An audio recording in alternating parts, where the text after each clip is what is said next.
So talk to us about business development from your standpoint. What are, and because you've seen or other sales reps, what they do, you've got a lot of experience to that working with us. And then also, where do you think, so take us through that. Like, what is the key to good business development from a salesperson's point of view? And what are the things that you've seen that hold salespeople back from business development? Sure. Well, I think one of the things that holds people back is fear, maybe fear of rejection. But, when one door closes, another one opens at some point. So, you have to get out there and try, essentially. And when I'm mentoring younger salespeople or salespeople that have reluctancy, business development people that have reluctancy, I basically coach them to trip, if you will, and not fall. So that's how you learn. That's how you refine your quote unquote pitch. And it doesn't necessarily, some industries will have like a one-call close where you're trying to call a decision maker, sell a deal, get the deal closed. Business development in another industry might be small wins along the way to get to a bigger win at the end of that process. But the process from my perspective is oftentimes very similar in that you're trying to get to a decision maker, an internal coach, somebody that's going to help you sell the deal, an advocate for what you're doing.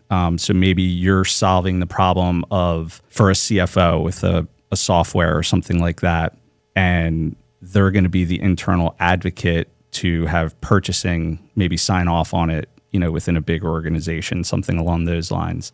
But getting back to your original question, I think it starts with a foundation, and I think that's what maybe is lacking in the current business development and sales environment. Folks they don't have that foundation that they can now build upon to do, say, bigger deals or get to that next level in sales. So when I started at TMR with you, I was given, FileMaker at the time, which was, Salesforce.com back in the 90s.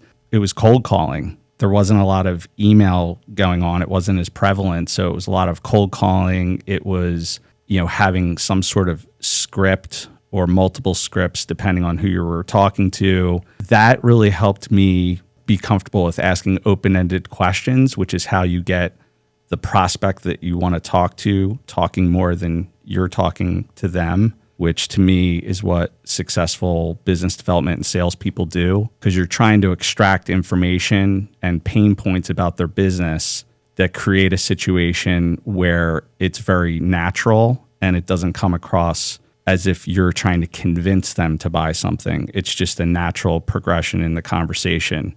I also think people's approach and actions carry a lot of weight.